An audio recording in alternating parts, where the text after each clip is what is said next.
민주공대? 뭐더라 뭐? 공부하는 대담. 뭐하더라? 민주공대, 서울공대. 넥타이를 잘못 매네. 고건 총리는 이 넥타이 매는 법을 처음에 잘못 배웠는지 꼭 이쪽이 확 조여가지고 한쪽으로 삐뚤어져 있어요. 아니 그분 진짜 넥타이 참 못 매. 와이스는 꼭 이걸 해가지고 여기다가 싹 놓고 요거 하나, 네. 아니 요 고를 하나 팝니다. 뭐 체주가 있어 그분은.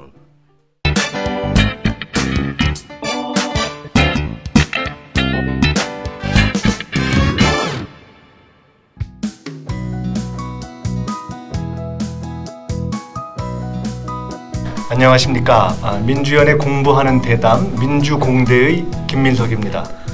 민주공대 첫 번째 시간, 오늘은 11월 7일로 예정된 미국 트럼프 대통령의 방한을 중심으로 북핵 문제의 해결 방향을 살펴보고자 합니다. 함께 얘기 나눌 두 분 모셨습니다. 정세현 전 통일부 장관님, 그리고 한반도 평화 번영연구소 김형덕 소장님 나오셨습니다. 반갑습니다. 반갑습니다. 장관님, 사실은 오늘 이게 이제 1회 방송이지만은 지난번에 장관님과 우리 김 소장님 모시고 시험 방송을 했습니다. 그 이후에 이렇게 스튜디오를 깨끗하게 그러게요. 바꿨습니다. 좀 바뀌었어요. 예. 예. 환하게 바꿨고요. 이름도 정했습니다. 민주공대. 예, 민주공대. 우리는 그러니까 민주공대 개공 교수지. 아니 지금 첫 저기기 때문에 총장님으로 지금 아니 명예 총장님으로 모셔가지고. 예. 김 소장님께서는 한국에 와서 연대 다니셨죠? 네, 그렇습니다. 거기서 결혼도 하셨죠? 그렇습니다. 섹시를 만나셔가지고 북한에서도 대학을 그럼 다니다 오셨습니까? 아닙니다. 저는 북한에서 출신 성분 때문에 대학을 갈 수가 없었습니다. 출신 성분 때문에? 네. 북한이 최근에는 그것이 완화돼서 거의 유명무실화됐지만 예전에는 그 대학 추천 제도라는 게 있어가지고 사실 집안이 썩 체제 성격하고 맞지 않는 사람들은 대학 추천을 잘 안 해줬습니다. 철저하죠. 예. 요즘은 좀 풀렸대요? 요새 좀 나아졌어요. 돈으로 좀 가는 경우가 많아졌답니다. 돈으로 가는 경우가? 자, 이쪽이나 저쪽이나 이 돈이 있어야 참 문제인데요. 자, 오늘 말씀을 시작하겠습니다. 북한이 그 핵실험과 중거리 탄도 미사일 발사를 한 이후에 별다른 움직임을 보이지 않고 있어요. 10월 10일, 18일 이런 중요한 정치적 계기에 다시 실험을 할 것이다 또는 미사일 발사를 할 것이다 이런 얘기들을 했는데 예상이 빗나가고 실제로는 지금 최근에 김정은을 보면 오히려 대내 경제 행보를 하면서 이렇게 잠잠한 행보를 하고 있는데 이유가 뭘까? 어떻게 보시는가요? 우선 핵실험의 횟수를 가지고 말씀드리죠. 보통 5번 정도 핵실험을 해서 성공하면 네. 사실상 핵 보유국으로 인정할 수 있는 기술 수준에 도달했다고 평가들을 했습니다. 과거에 인도, 파키스탄의 경우에. 북한이 지금 6번을 했어요. 6번을 했는데 사실 6번을 했지만은 5번 했다고 봐야 되는 것이 1차 핵실험 때는 원래 소기의 목표를 달성하지 못했습니다. 제 기억에 그때 2005년도에 직후에 나온 얘기였었지만은 처음에는 TNOT 1킬로톤의 폭발력을 가진 실험을 할 거다라는 식으로 중국에 통보를 했는데 400톤 정도 정도의 폭발력밖에 없었다는 것이 중국 쪽에서 비공식적으로 흘러나왔어요. 하여튼 성공을 했지만은 빵 터진 것보다는 픽 하고 터졌다고 봐야 되는 거죠. 그러니까 그렇게 빼면 이제 5번 성공한 건데 중요한 것은 수소탄을 그 수소폭탄 일보 직전까지 간 것이 지난번 6차 실험이라고 저는 봅니다. 이렇게 되면은 기술 수준 면에서는 일단 충분히 파키스탄 목표 당시의 관점으로 보면 어느 정도까지는 도달했다고 보는 거고. 그다음에 중요한 것은 이제 그 투발수단인데 그걸 실어 가지고 미국의 동부 워싱턴이나 뉴욕까지 도달할 수 있는 그런 거리의 ICBM을 가져야 되는데 거리는 낼 수 있지만은 이게 대기권으로 다시 재집해 올 때 그 고열을 견디는 기술이 아직은 확보가 안 됐기 때문이 아닌가. 그러니까 폭탄 면에서는 이미 목표 수준에 도달했지만 대륙간 탄도미사일 기술이 아직은 미국을 위협할 정도, 미국의 그 행동을 바꿀 수 있는 정도까지 가지 못했기 때문에 조금 시간을 두고 기다린 거 아니냐. 일종의 한 번의 약간의 뭐 휴직이랄까, 그 다음 단계로 한 번 다시 도약을 해야 되는 그 시기에 그렇죠. 도달했기 그러니까 때문에 이렇게 보시는 거고. 지금 이 시점에서 좀 괜히 쏘아대 가지고 그 미국이 놀랄 만한 수준에 도달하지 못하면 그다음부터는 북한이 얕잡아 무시당하게 되기 때문에 보여줄 수 있는 카드도 없이 서로 건드리는 것이 그렇다. 전략적으로 불리하니까 숨고르기를 하는 모양새를 취하면서 미국의 태도 변화를 기다리는 것이 아닌가. 뭐 일각에서는 이렇게 보지도 않습니까? 가령 뭐 B1B라든가 로널드 레이건 호 이렇게 미국의 전략 자산, 전략 무기들이 집중되고 있어서 그런 군사적 압박이 지금 먹힌 거 아니냐 이렇게 보는 것 시각도 있는데 그렇게는 그럼 보기는 어려운가요? 글쎄요. 압박론자들은 그렇게 얘기를 하고 싶어 하죠. 예. 그런데 지금 현실적으로 미국의 B1B라든가 뭐 F-35니 뭐 이런 것이 뜬다 한들 겁은 주지만 실제 행동으로 옮길 수 없으리라는 것은 북한이 너무나 잘 안다고 봐야 됩니다.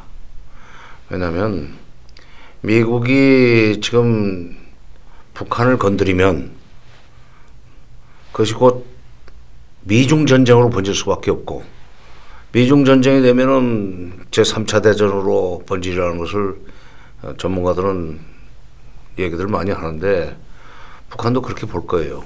그러니까 B1B가 뜨고 무슨 F-35기가 날고 이러는 상황에서 북한이 함부로 움직이는 경우에 미국의 그런 어떤 그 대북 위협의 강도를 더 높임으로써 결과적으로 북한이 거기 또 그 대응해야 되는 데 들어가는 비용을 높이는 그 측면은 있지만 그것 때문에 무슨 직접적이라고 그것 때문에 지금 그냥 두 달을 아무 일 없이 보내는 건 아닌 것 같다. 다시 말씀을 저희가 이제 해석을 한다면은 그 군사적 압박 때문에 멈추고 있다라기보다는 스스로가 이렇게 쭉 목표를 향해서 가고 있는 중에 그렇죠. 일정한 단계에서 숨고르기를 하고 있고 그 다음을 준비하고 있는 것, 지금 그 시점에 있는 것이 아니냐 이렇게 보신다는 거죠. 그러니까 저는 트럼프의 미치광이 전략의 속셈을 북한이 이미 알아버렸기 때문에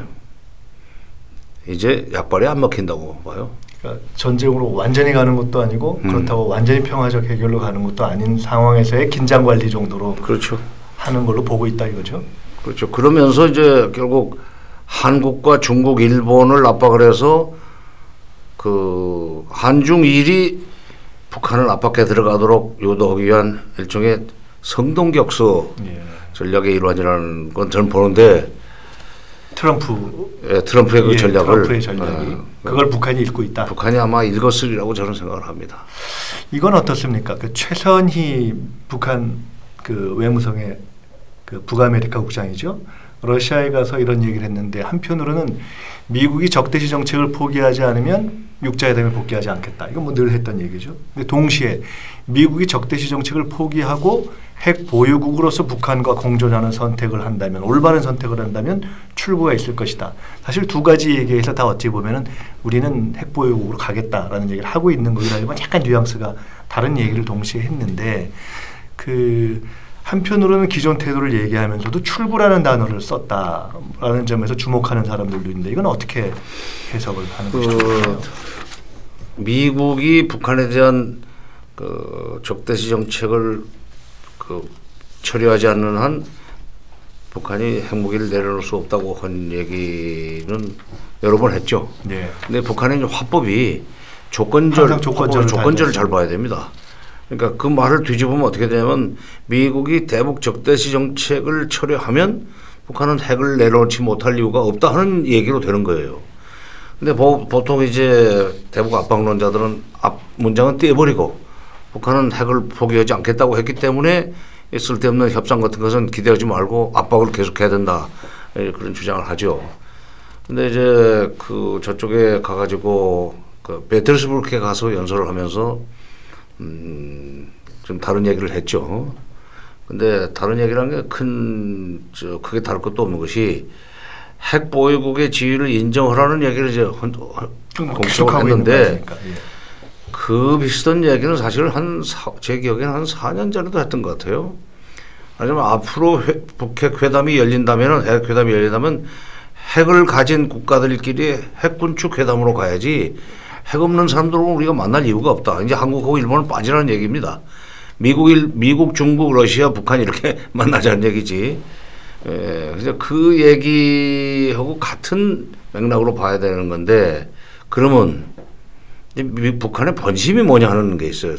끝까지 핵 보유국의 지위를 인정받고 그거 더 이상 핵 폐기는 없다 하는 식으로 버틸라고 그런 거냐. 그런 경우에 미국이 북한한테 해줄 수 있는 것이 아무것도 없습니다. 그러니까 일종의 협상 전략 차원에서. 핵보유국으로서는 결코 인정하지 않겠다고 계속 얘기하고 그럼 있기 미국이 때문에. 했는데 슬그머니 뭐 사실상 인정하는 것도 지금 어렵게 됐어요. 옛날에 인도 파키스탄을 사실상 핵보유국으로 인정하던 시기하고는 지금 국제 정세 자체가 다르고 한반도의 지정학적 그 특성이 인도 파키스탄하고는 달라요. 그렇기 때문에 우리 때문에도 그런 게 어렵습니다. 인도 파키스탄의 경우에는 또 인도 파키스탄은 미국하고 바로 뭐 이렇게 그렇죠. 그런 것도 맞상대를 아니고 하는 케이스는 아니고 그 중국 때문에 예.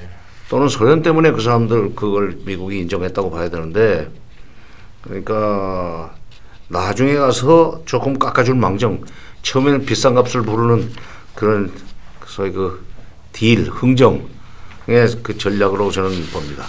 적대시 정책을 포기한다면 또는 포기하지 않는다면이라는 조건절을 쭉 했던 얘기고 거기에 이제 핵보유국 지위를 우리는 유지하는 전제에서 하겠다는 얘기는 최근에 붙인 것이지만 그에 대해서는 그대로 갈 경우에는 미국하고 진전될 것이 없기 때문에 결국 최후의 어떤 벼랑 끝 협상을 해서 갖다 붙인 그렇죠. 것이라고 보는 것이 더 좀 합리적인 것이 그렇죠. 아니냐. 막판은 그 협상이 이제 그 타결이 될 때는 얼마든지 그 조건을 좀 완화해가지고 접점은 만들어야 될 거 아니에요, 북한도.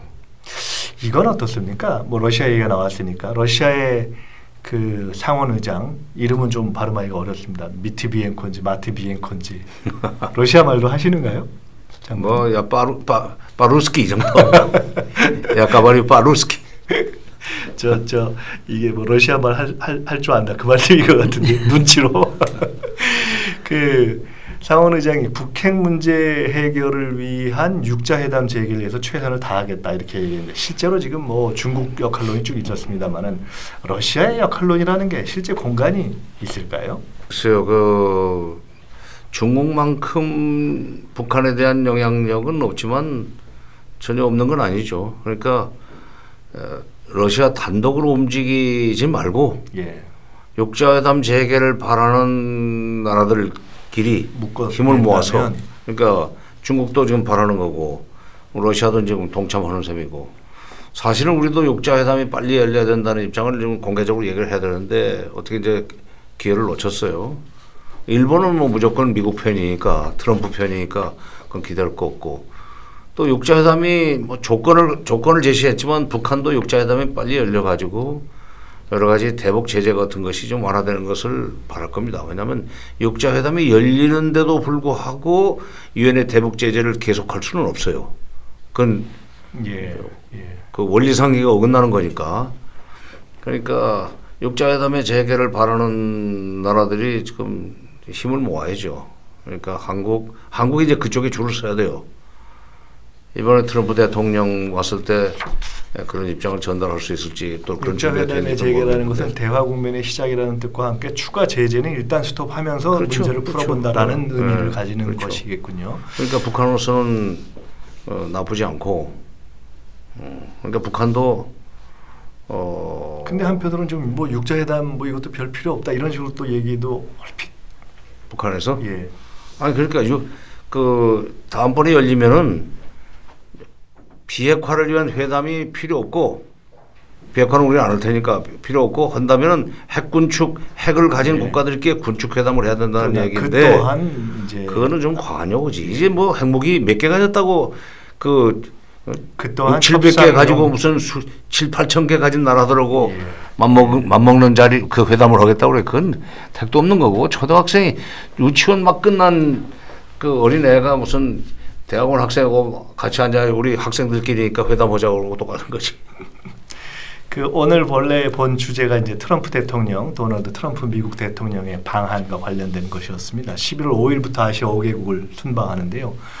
가장 큰 목적은 북한 문제 해결이다. 뭐 이런 얘기가 있는데 과연 큰 틀에서 북한 문제, 북핵 문제에 대한 해결 방향을 나름 보관을 가지고 올지 방향이 나올지 또 한국에 왔을 때 우리나라에 왔을 때 한미 정상회담이라든가 국회 연설에서 또 그 특유의 돌발 발언은 없을지 뭐 여러 가지 관측과 우려 뭐 기대가 혼재하고 있습니다. 큰 대략적 전망이라든가 관측 어떻게 보십니까? 트럼프가 워낙에 그 예측 불가능한 사람이어서 지금 예측하기가 좀 조심스러운데 지금까지 해왔던 식으로 가리라고 보는 것이 뭐 큰 실수를 안 하는 방법이긴 하지만 지금 깜짝 놀랄 일이 일어날 수도 있다는 얘기를 했단 말이에요. 네. 자기 순방 중에. 깜짝 놀란다는 얘기는 말폭탄 쏟아내고 화염과 분노 무슨 뭐 이미 그건 안 놀래죠. 뭐 그거는 이제 아닐 거예요. 안 놀란다고. 그러면 기상천외의 발상으로 내가 뭐 북한과 일단 뭐 회담을 해보겠다. 내가 그 전에 후보 시절에 김정은이 워싱턴에 온다면은 그 햄버거를 먹으면서 회담을 요구했다는 얘기를 했는데. 이제 나도 그 여러 가지 방법을 써봤지만 변화가 없다. 그런 점에서 좀 다른 방식으로 한번 접근을 해보려고 그러는데 뭐 여러분들이 그동안에 많이 주장해왔던 육자회담 내가 나갈 용의가 있다 하는 식으로 얘기를 할 수도 있겠다는 생각을 하고 이제 그게 희망적 관측일 수도 있는데 그 가능성도 전혀 배제할 수는 없지 않나 하는 생각이 듭니다. 네. 기대와 희망이기도 하지만 그 트럼프 대통령의 아주 그 폭이 넓은 발언과 행보로 봐서 가능성이 있을 수 있다. 당신들이 깜짝 놀랄 것이다 하는 이야기를 했단 말이에요. 그러면 그건 지금까지 자기 모습이 아닌 모습을 보여주겠다는 얘기 아니야. 글쎄 뭐 더 날리게 하는 방법이 있죠. 옛날에 후르쇼프가 그 스탈린 사후에 이제 후르쇼프가 소련의 최고 지도자가 돼가지고 유엔에 가가지고 막 신발짝을 벗어서 이쪽 단상을 치면서 연설을 했던 유명한 일이 있었는데 그 트럼프가 능히 그러고도 남을 사람이거든요. 또 그런 짓을 하고도 우리 국회에서 또 그렇게 해서 우리를 깜짝 놀라게 할지는 모르겠으나 그러나 그건 아니길 기대합니다. 그러면 안 좋고 그래도 미국 대통령인데 한중에 순방을 하면서 그거 의미 있는 뭔가 좀 족적을 남기지 않겠는가. 기대 섞인 뭐 결국 이제 저희 입장이 중요할 텐데 정상회담이 7일입니다. 그럼 그때 어떤 점을 명확하게 하는 것이 중요하냐. 지난번에 그런 말씀하셨던가요? 그 결국 이렇게 우리나라 같은 입장 또는 강국들과 외교를 할 때 약한 조금 더 이렇게 상대적으로 약한 입장에 있을 때는 설득의 힘이라는 것이 중요하다. 그렇죠. 그런데 김대중 대통령께서 2002년에 부시 대통령을 만났을 때 장관님한테 그런 말씀을 하셨다고. 그러니까 젖 먹는 힘을 다해서 설득했다. 내가 젖 먹던 힘까지 동원해서 이런 100번 동안 오전에 부시를 설득을 했어. 이제 그렇게 그랬더니 오후에 지금 북한하고 대화하겠다는 연설을 하지 않았어. 이번에 그러면 문재인 대통령이 트럼프 대통령에게 젖 먹는 힘을 다해서 설득해야 될 핵심적인 입장이랄까, 핵심적인 논리는 뭐가 돼야 될까요? 그래서 맥시멈 프레셔 앤드 인게이지먼트라는 것이 그들의 대북 정책이라고 4월 26일 날 국방장관, 국무장관, 정보 장관인가요? 3인이 공동으로 발표를 했는데 지금 그동안에는 지금 인게이지먼트 쪽으로는 가지를 않고 최대 그 압박 쪽으로 이제 방점을 찍어서 정책을 추진해왔고 그 최대 압박이라는 맥락에서 이제 뭐 화염과 분노, 뭐 완전한 파괴 뭐 이런 얘기들을 트럼프는 또 트위터로 쏟아냈지만 그렇게 해봐도 변화가 없지 않느냐. 그동안에 압박을 그렇게 지금 몇 달 했어. 6개월 이상 지금 7, 8개월 했는데도 불구하고 북한의 태도는 변화가 없다. 오히려 더 위협적인 도발만 했다. 그렇다면 압박으로 안 된다는 얘기다. 그러면 당신의 순서에 의해서 이제 인게이지먼트로 넘어가 보자. 또 우리 국민들의 입장에서는 미국이 그렇게 압박을 통해서 북한을 굴복시키고 자진해서 회담에 나오도록 만들겠다고 겁을 주는 동안에 4월 6기설이 나왔었고 한반도 8월 6기설이 나왔었고 또 심지어 지난번에도 뭐 11월 달에도 그런 위기설이 나오지 않는다는 그런 이제 공포가 우리 국민들을 괴롭혔는데 우리 국민들을 위해서라도 이제는 그런 전쟁으로 갈 것도 아니면서 전쟁할 것처럼 겁을 주는 그건 좀 그만두고 대화에 나올 수 있도록 당신 내가 퇴로를 좀 열어달라. 조금만 말하자면 이 여유를 주면 우리가 나서서 북한을 설득해서라도 소위 터무니없는 소위 입구에 들어가기 전에 내놓는 조건들이 있어요. 터무니없는 조건을 걸지 말고 회담에 나올 수 있도록 협조를 해보겠다. 그 다음에 어차피 지금 중국이나 러시아도 북한을 대화로 육자회담으로 불러내야 된다고 얘기하는데 미국이 북한에 대해서 가지고 있는 발언권이나 영향력보다는 중국, 러시아가 좀 더 클 테니까 우리가 그들하고 손잡고 한번 불러낼 테니까 거기에 대해서 양해를 해달라.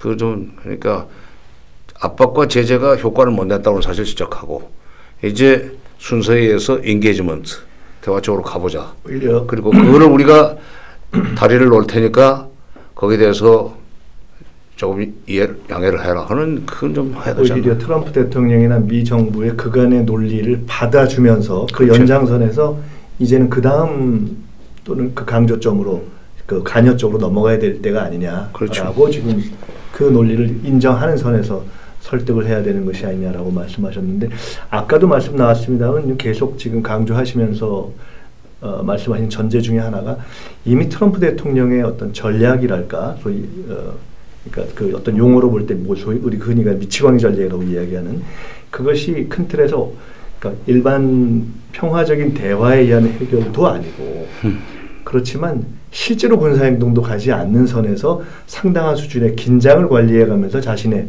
어떤 전략적 목표 그것이 무엇이든지 간에 그것을 이렇게 달성해가는 것으로 가고 있는 것이 트럼프 대통령의 지금 폭 내지는 전략 아니야 이렇게 보시는 것이 계속 지금 나타나고 있고 북도 그것을 나름대로 그렇게 보고 있는 것이 아니냐 지금 이렇게 말씀하시는 것 같은데 그러면은 정상회담에서 예를 들어 미국산 무기 문제라든가 방위비 문제라든가 이런 것들도 어떻습니까? 거론이 될 가능성이 이제 트럼프는 논리만 가지고 안 될 거예요. 그러니까 그때 조지 W 부시만 해도 정치인 출신이기 때문에 정치인끼리 논리와 명분으로 얼마든지 설득할 수가 있었다고 생각합니다. 근데 트럼프는 지금까지 우리가 최근 년간에 겪어왔던 미국 대통령들은 완전히 다르죠. 출신이 다르고 결이 다른 사람입니다. 한마디로 말해서 장사꾼이에요. 본인은 자기가 가장 똑똑하다고 제일 좋은 대학 나와서 정신분석학적으로는 그런 사람들일수록 자기가 가장 똑똑하다고 내 머리를 따라올 사람이 없다고 착각을 한대요. 그렇기 때문에 미치광이 전략을 쓰는 겁니다. 근데 그동안에 이 사람이 전쟁이 날 것처럼 위기를 고조시켜 놓고 우리한테 사실 무기를 많이 팔았어요. 첨단 무기 지난번에 뉴욕에서 만나가지고 첨단 무기 구입 및 기술 제공이라는 걸 합의를 하지 않았습니까? 정상회담 6월 달에 있었던 정상회담 때는 장사를 못 했는데 그 뒤에 계속 전쟁이 일어날 것처럼 공포 분위기를 조성해 놓고 북한이 거기에 대해서 대응하지 않을 수 없도록 해서 진짜 위기설이 현실로 옮겨질 수 있는 분위기를 만들어 놓고 그런 슬그머니 꺼냈단 말이죠. 그 다음에 그러니까 FTA 가지고 우리 겁줬지. 그 다음에 또 북한 압박하는데 협조하지 않거나 또는 방위비 분담 더 내지 않으면 미군 철수시켜버리겠다는 겁을 주고 그러는데 그러니까 FTA나 그 다음에 방위비 분담에 해서 우리가 좀 일정한 양보를 하더라도 돈을 좀 더 쓰더라도 그건 돈 문제입니다. 그러나 국민들이 불안하게 사는 거 이거는 좀 면하게 해줘야 되는 거 아니냐. 그러니까 문 대통령이 어차피 그거 뭐 미국이 FTA 재협상하자고 그러는데 그거 비켜갈 수는 없을 겁니다. 미국이 지금 FTA 때문에 무역에서 손해를 보고 있어서 그걸 좀 균형을 잡아달라는 거고 우리가 돈을 많이 번 만큼 그동안에 그건 좀 미국 무역에서 돈을 덜 넘기는 FTA 협상을 할 수도 있다고 봐요. 그다음에 방위비 분담도 사실 우리가 적게 내는 건 아니에요. 뭐 더 달라면 더 주고서라도 북핵 문제 때문에 불안하게 사는 이 시간은 좀 단축을 시켜야지. 그러니까 여러 가지 이슈 가운데 하여간 가장 중요한 전략적 우선순위는 명료하게 하고 가자. 그렇죠. 그 말씀이네요. 그러니까 FTA나 방위비 분담은 하나의 그 방법론 내지는 수단이니까 그걸 카드로 해서 육자회담 재개를 하기 위한 소위 국제 공조를 우리가 선도할 테니까 미국은 뭐 반대하지 말고 있다가 일이 되면은 그때 뭔 얘기를 쳐고 나오는 식으로도 좀 판을 짜자. 그걸 문 대통령이 뭐 오전 회담 되게 뭐 길어야 한 100분 할 겁니다. 왜냐하면 일반적으로는 단독 회담 한 40분, 확대 회담 한 60분. 보통 이렇게 정상회담 하기 전에 뭐 대통령의 준비랄까 또는 연습이랄까 또는 뭐 시뮬레이션이랄까 이런 건 어떤 방식으로 진행되나요? 글쎄요, 저 외교 회담은 어떤지 모르겠어요. 근데 남북 정상회담은 분명히 회담 경험을 가지고 있는 사람이 북측 대표가 돼가지고 괴롭히는 모의 회의를 합니다. 대통령을 무지하게 괴롭혀드리죠. 그래가지고 대응 능력을 예를 들어 남북이라면 뭐 김정일역, 뭐 김정은역을 해서 그렇죠. 대응 논리를 계속 만들고. 네, 그렇죠. 트럼프 역을 해볼 사람을 찾기엔 상당히 만만치 않겠는데요. 과거에 남북 대화에서는 많이 했었어요. 예. 그러니까 분야별 회담으로 들어가면은 북한을 잘 모르는 사람들이 그 분야의 대표가 될 수밖에 없다 보니까 북한의 여러 가지 회담 전략 전술에 대한 공부를 시켜드리기 위해서 통일부에 있는 그 경험자들이 북측 대표단이 돼가지고 훈련을 시킵니다. 근데 외교부에서는 실질적으로 정상회담을 할 때 어떻게 하는지 그건 모르겠어요. 그 한국에 오기 전에 일본을 들려서 옵니다. 트럼프 대통령이. 일본에서는 주로 어떤 얘기를 하고 올지, 그리고 일본에서 뭐 지금 이제 아베가 이번에 또 승리를 했는데 자위대 역할의 확대에 이제 합의를 할 것이다. 뭐 일정한 용인이 이루어질 것이다. 이런 관측들을 하는데 그런 미국과 일본의 논의가 그 대목이 우리가 걱정되는 대목이에요. 어떻게 영향을 왜냐하면 동북아에 미칠지. 아베가 지금 의회를 해산해가면서까지 총선을 해서 사실상 압승을 하지 않았습니까? 이제 공명당까지 합치면 3분의 1을 확보했기 때문에 개헌은 얼마든지 발휘할 수 있고 힘이 생겼는데 이렇게 되면은 소위 지금 있는 헌법 구조 전수방위에 그치게 되어 있는 헌법 구조를 고쳐서 정상국가 그러니까 위협이 상대 측으로부터 위협이 감지되면은 먼저 치고 나갈 수 있는 그런 이 국가로 이제 탈바꿈 올라올 거예요.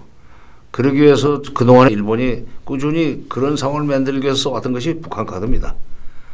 그러니까 북핵 문제를 해결할 것처럼 하면서도 압박 방식으로 풀어야 된다는 트럼프의 비에 맞는 발언을 계속해가지고 북한이 거기에 대해서 대응하는 차원에서 도발하도록 만들어가지고 봐라. 이렇기 때문에 지금 절대로 정권을 바꿔서는 안 되고 오히려 지금 북한에 대해서 그 압박을 강화해 나갈 수 있고 그 연장선상에서 일본을 정상국가로 만들 수 있는 아베, 기시노부스키의 외손자인 아베가 다시 한번 일본의 영광을 되찾도록 밀어줘야 된다 하는 정서가 조성되어 이렇게 됐단 말이에요. 그러니까 지금 그런 그 아베가 트럼프를 만나서 얘기를 하면서 절대로 이 유화적인 국면 내지는 인게이지먼트 쪽으로 가자는 얘기를 할 가능성이 낮다는 게 문제가 있습니다. 아까 내가 우리한테 와서는 아베 입장에서는 결코 그렇게 안 할 인게이지먼트 쪽으로 가야 된다는 얘기를 해야 되고 우리 대통령이 그리고 그 트럼프가 거기에 대해서 뭐 반승락 정도는 하도록 만들어야 되는데 아베하고 얘기를 그런 쪽으로 그야말로 프레셔를 계속 그런 쪽으로 얘기를 해놓고 오면 여기 와서 그걸 바꾸기가 어렵게 된다 이거야. 더구나 미국의 아시아 정책이라는 큰 틀에서 볼 때 그 중요도는 일본이 훨씬 더 큽니다. 한국은 그거 미쳐요. 뭐 일본에 뭐 2박 3일이고 우리 1박 2일밖에 안 된다고 그거 가지고 우리가 뭐 미국한테 뭐 점수가 있느니 없느니 그런데 그야말로 그건 소국 근성 중에 근성이에요. 그 골프 치느라고 하루 더 있는 거고 아베가 그 트럼프한테 금으로 된 혼마 그 드라이버 예. 그 선물했으니까 그거 한번 써야지. 어? 원산지에 와서 한번 써야 될 거야. 뭐 그러니까 그런 거 가지고 우리가 시샘을 할 필요는 없고 문제는 정상회담에서 어떤 얘기가 오고 가고 예. 우리한테 우리 국민들한테 좋은 결과를 가져다 줄 수 있는 그런 합의가 이루어질 수 있는 하는 것이 중요하지 체류 일정은 그런 게 없어요. 옛날에 우리 촉담에 하룻밤을 자도 만리장성을 싸면 된다고 그랬어요. 그렇죠. 어? 예. 1박 2일도 충분히 우리가 그 일을 해낼 수 있어요. 그때 그 2002년 2월 달에 그 왔을 때도 결국 1박 2일 정도밖에 안 있었을 겁니다. 정성과 논리로 뭐 그리고 만리장성을 충분히. 예. 김대중 대통령이 부시를 설득한 것은 100분이었어요. 적장을 설득하는데 시간이 많이 걸린 필요하다는 건 그거는 좀 어리석은 얘기고 유명한 그 고려시대 거란의 장수 소선영이 소개하고 예. 설득했다는 예. 서희가 무슨 뭐 2박 3일 설득했습니까? 설득은 순간적으로 일어난 거고 논리가 탄탄하고 그리고 상대방에게 명분과 실리를 줄 수 있다면 그리고 우리도 명분과 실리를 챙길 수 있는 타협점을 찾을 수 있다면 어찌 보면 트럼프 대통령을 설득하는 것이기도 하지만은 아베와의 그 설득 논리 대결이라는 측면에서도 관전 포인트가 그렇죠. 있습니다. 지금 이번에 그 트럼프의 한중일 설득은 뭐 시진핑하고는 거기는 이제 체급이 다르니까 일본 아베와 문재인 누가 트럼프의 귀를 잡느냐. 그 우리 장관님께서 중국도 잘 아시는데요. 중국도 이렇게 뭐 오랫동안 이렇게 아주 깊이 있게 쭉 봐오셨는데 중국의 시진핑 체제 2기 뭐 언론에서는 여러 가지로 뭐 심지어 뭐 1인 천하가 열렸다 이런 표현까지 합니다만은 우리 입장에서 시진핑 체제가 어찌됐든 정치적으로 강화되었다. 이것이 북핵 문제에는 어떤 영향을 미칩니까? 지금 시진핑 2기로 들어가면서 일단 당장 사드 보복은 조금 완화될 예. 것 같아요. 제가 그 전에 확실히 완화되는 쪽으로 가는 걸 보시는 거죠? 이제 감지가 되는 거죠. 더구나 이제 강경화 장관도 근거 없는 얘기는 안 했을 거예요. 그러니까 뭐 사드는 추가 배치는데 더 이상 안 온다. 그다음에 MD 그 가입하지 않겠다. 그다음에 그 한미일 그 군사동맹을 더 강화해가지고 중국을 압박하는 그런 일은 안 하겠다. 이제 이게 중국을 하여금 사드 보복을 완화시킬 수 있는 명분을 주는 겁니다. 퇴로를 열어주는 거예요. 예. 근데 그러기 전에 저는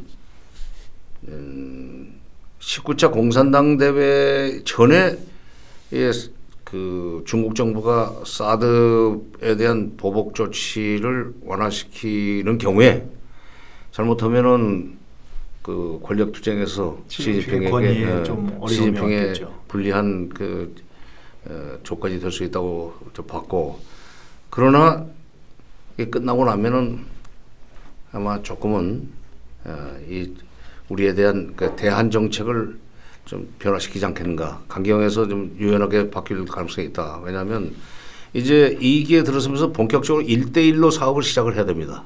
예. 서쪽으로 나가야 돼요. 서쪽으로 나가려면은 이 동쪽에 그러니까 자기 뒤통수 앞으로 나가는데 뒤통수가 이게 시끄럽게 놔둬서는 안 돼요. 물론 이제 사드 문제, 사드를 그대로 그냥 인정하고 갈 수는 없지만은 북핵 문제 때문에 미국이 계속 북한을 괴롭히는 역할을 하라, 책임을 져라 하는 식으로 이렇게 주문을 하는 그것도 좀 피곤한 거죠. 1대1로 사업을 하려면은 이런 문제에 대해서 조금 전향적이라고 그럴까 유연하게 대처를 하면서 자기들 본래 보다 더 큰 목적 1대1로가 더 큽니다. 그 사람들한테는. 유라시아까지 미국이 중국의 영향력을 확대하는 거겠다는 거거든요. 그러니까 그쪽으로 가기 위해서 사드 문제라든지 또는 뭐 북핵 문제라든지 이런 데 가지고 미국과 또는 한국과 일정한 정도 타협점을 찾으려고 하지 않겠는가. 사드에 대해서는 그런 뭐 다소 이렇게 대한 포지션을 좀 완화할 것이다 이렇게 볼 수 있는데 시진핑이 국내적으로 강화되었다라는 것이 북핵 문제 전체에 대한 예를 들어 지금 뭐 육자회담 재개에 대한 본인들의 어떤 적극성이라든가 역할론이라든가 또는 북에 대한 제재 문제에 대한 태도라든가 이런 전반을 놓고 본다면은 그 시진핑 체제가 일단 다시 한번 안정되었다라는 것이 갖는 의미가 있는가요? 전 나쁘지 않다고 생각해요. 왜냐하면 시진핑이 이제 1대1로 아까 조금 전에 얘기했지만 1대1로 사업을 본격화하기 위해서는 어떻게든 이 미국과 지금 그 소강 상태를 유지를 해야 돼요. 미국하고 계속 이렇게 기싸움이나 하고 앉았고 해가지고는 이쪽으로 나가지를 못한단 말이에요. 기본적으로 대외적 갈등이나 전쟁은 뭐 충돌은 지금 중국으로서는 전혀 뭐 그 바라지 않은 또 선택할 수 없는. 그렇죠. 갈등이나 이런 것이 전혀 없을 수는 없지만 가능한 한 이것을 좀 그 톤다운 시키고 원래 자기들의 국력을 더 키우고 유상을 키울 수 있는 그런 일이 바로 1대1로예요. 그 사람들이 지금 중화부흥을 국가 목표로 설정해 놨는데 시진핑이 취임하면서 바로 중화부흥이 중국꿈이다 그랬어요. 중국몽은 중화부흥이고 중화부흥은 중국몽이다 그랬는데 그 중화라는 게 한나라 때 그 사람들이 반초를 보내서 서역을 이 정보를 개척하지 않았어요. 그러니까 한나라 때 서쪽으로 국력을 확장했었습니다. 그래서 군사적으로 굉장히 강한 최초의 국가였었죠. 진나라보다 더 강했었지. 진나라는 뭐 금방 없어졌으니까. 그러니까 한나라 때 그야말로 그 천하를 호령하던 군사력을 가졌던 나라고 그 후에 나온 당나라는 문화적으로 절대적인 우위를 가지고 있던 나라이기 때문에 그 사람들은 강한 성당이라는 표현을 써요. 강력한 한나라와 문화가 융성했던 당나라. 강한 성당을 지금 그 강한 성당의 영광과 유상을 재현하겠다는 것이 중화부흥이고 그 방법론이 1대1로란 말이야. 그러니까 이거 하려면은 이거 뭐 북핵 문제 때문에 여기 발목이 잡혀서 가지고 서쪽으로 못 나가는 것이 적절치 않기 때문에 또 시진핑으로서는 이제 5년 동안 그것을 확실하게 해가지고 뭐 욕심 같아서는 한 5년 더 오고 싶을 거예요. 그러려면은 중국의 국력을 시진핑 2기체로 들어가면서 중국의 국력이 가파르게 상승을 했다.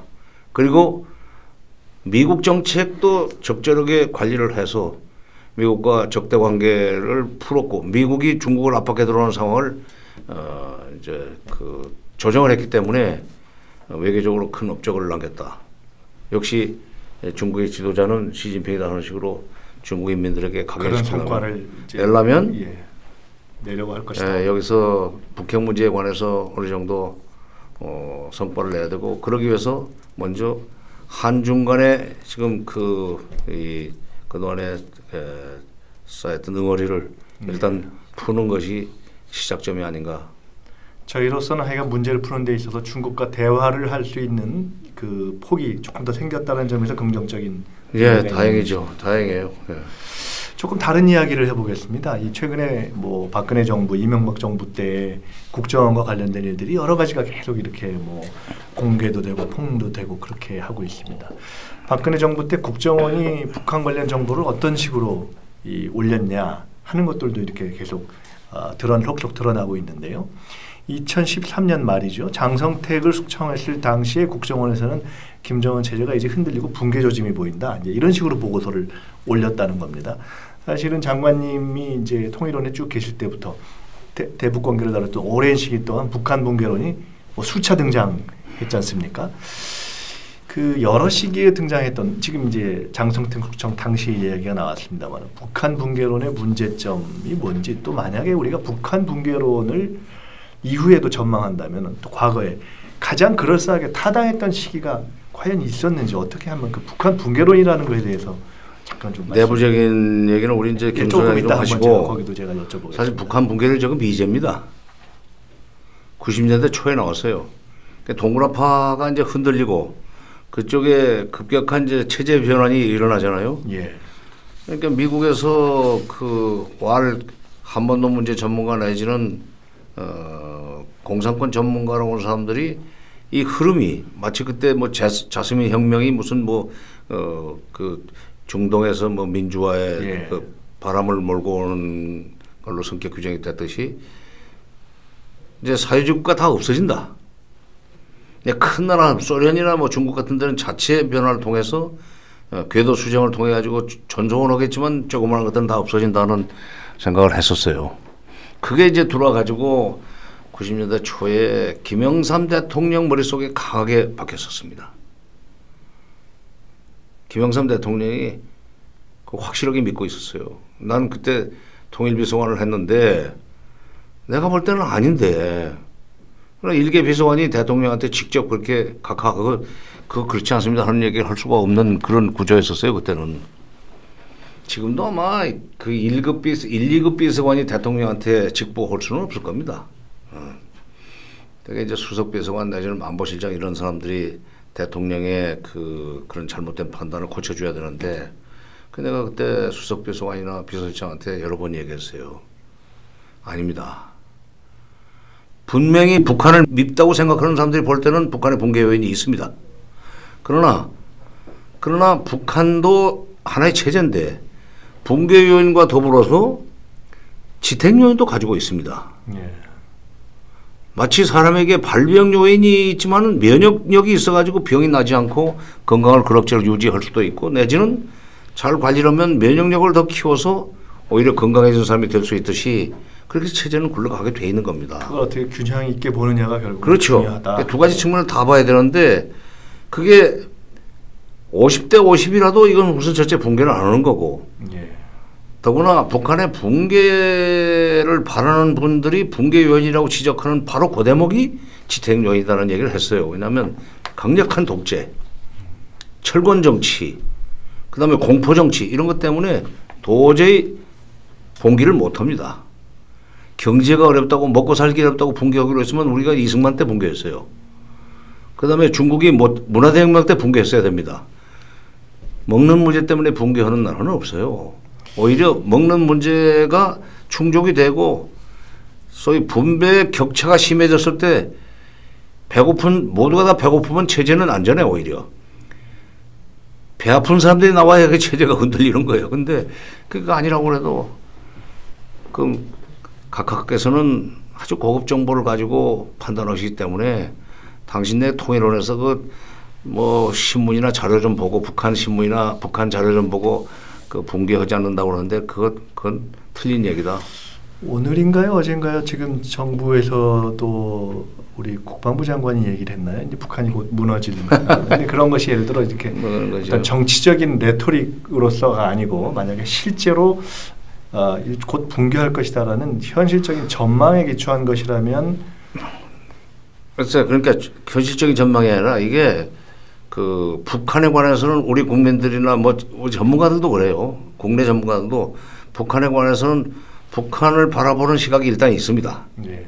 적대적으로 보느냐, 중립적으로 보느냐, 우호적으로 보느냐.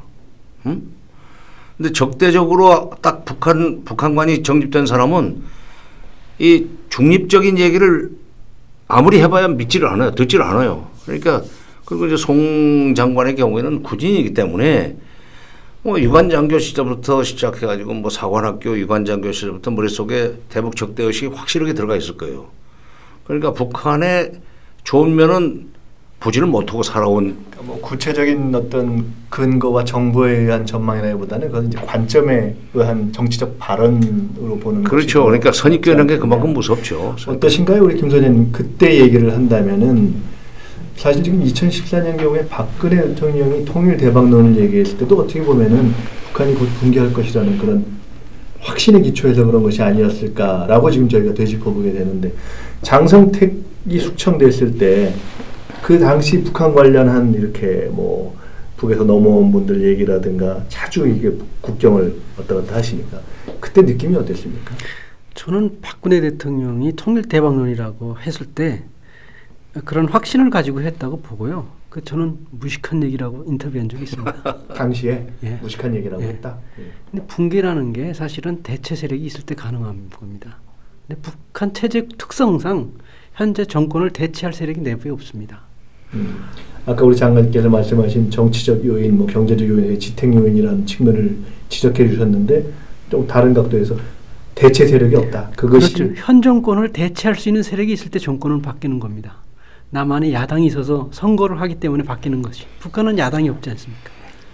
시민이 세력화될 수 없지 않습니까? 이 두 구조 때문에 북한 정권은 어떤 경우에도 그렇게 쉽게 무너지지 않는다고 저는 보고 있습니다. 그런 의미에서 본다면 뭐 제재에 의해서 압박에 의해서 또 정치적 요인에 의해서 그런 여러 가지 요인에 근거한 또는 뭐 국제적 정세 일정한 장래 우리가 예측할 수 있는 장래에 북한 붕괴론을 현실적으로 얘기할 상황이 오기는 어렵다. 네, 저는 정 장관님도 앞서서 말씀드렸듯이 북한 사회가 좀 더 보편적인 사회, 그러니까 시장 경제, 민주주의 사회는 아니더라도 적어도 시장 경제가 좀 확산이 돼서 신분 때문에 대학 못 가는 그런 것도 아니고 뭐 그런 정도. 개인이 부가 어느 정도 축적이 되면 또 다른 욕구로 이어질 수 있습니다.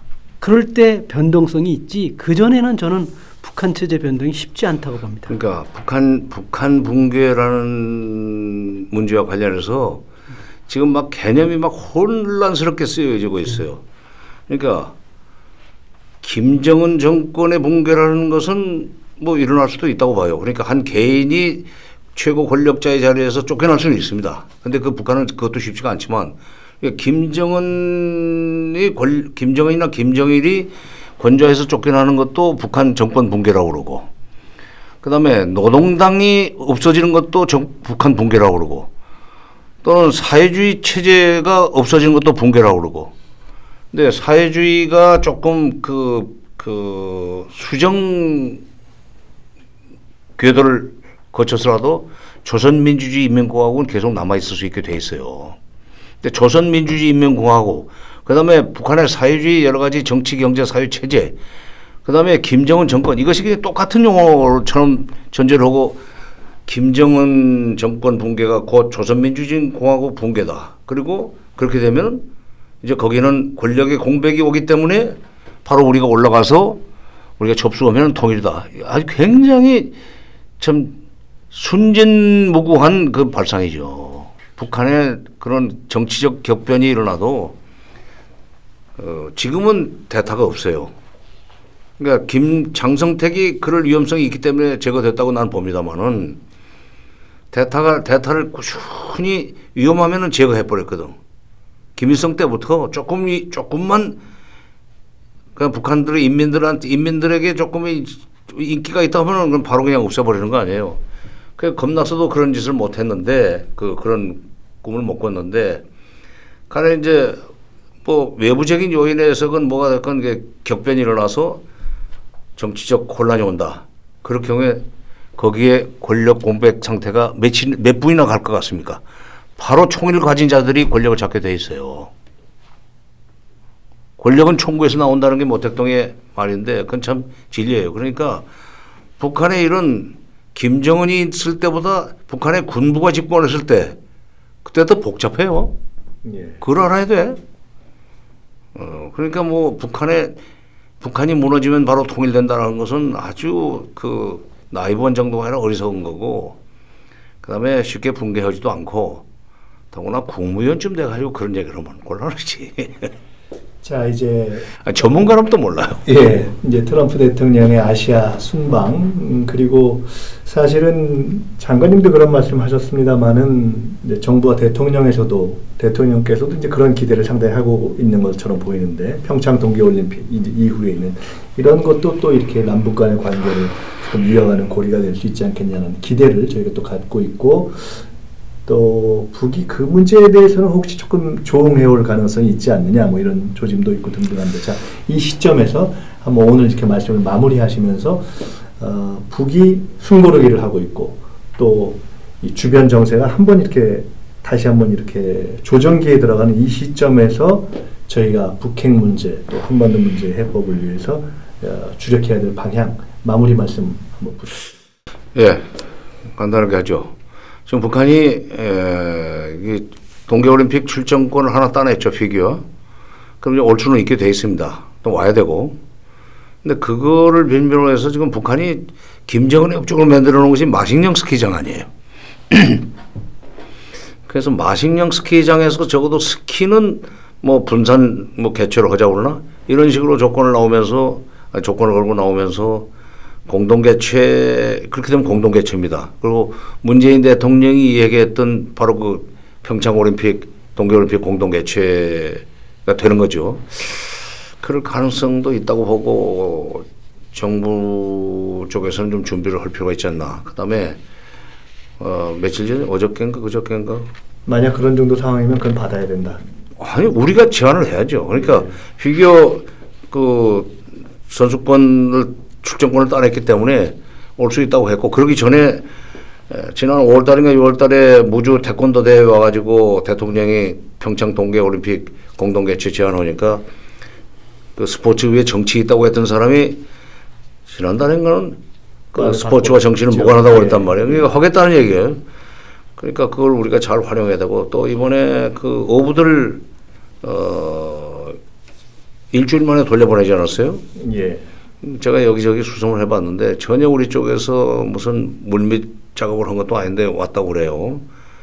또 국방장관은 잡혀간지도 몰랐다고 이제 그래가지고 또 좀 그것이 뭐 게다가 그 명분을 인도주의 차원에서 인도주의 이렇게 언제든 인도주의인데 잡혀간지도 몰랐었다는 것도 문제지만 왜냐하면 해군들이 거기서 NLL 상에서 전부 다 이게 뭐 저 순찰을 하고 있어야 되는데 우리 배가 잡혀가는 것을 어선이 잡혀가는 걸 몰랐다면은 그 책임 문제죠. 근데 해군 출신이 그런 얘기를 한다는 게 전 난 조금 이해가 안 돼. 근데 그 돌려보낸 것이 난 나쁜 사인은 아니라고 봅니다. 예. 그동안에 굉장히 남쪽과는 상종을 안 하겠다는 돈으로 나가다가 지금 이거 돌려보내는 거 보면은 슬그머니 인도주의 명분을 걸고 이게 돌려보냈으니까 뭐 너희들이 굳이 인도주의 사고를 하자고 한다면 우리가 못할 것도 없다. 우리가 말하는 인도주의는 이제 이산가족이죠.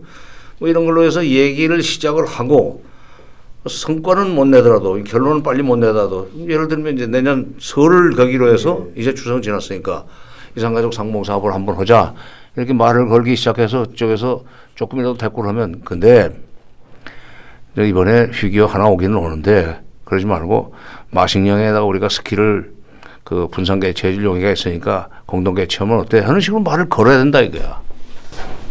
과감하고 적극적으로. 그렇죠. 예. 우리 이제 이쪽에 평창 용평 쪽에 만들어놓은 스키장 그쪽에서는 좀 속상하겠지만 그러나 대의를 위해서 그런 것은 그쪽에서 양보를 해야죠. 자 우리 김 소장님도 마무리 말씀 좀 부탁드립니다. 한반도 문제의 평화적 관리는 사실은 장기적으로 남한 정부에 유익합니다.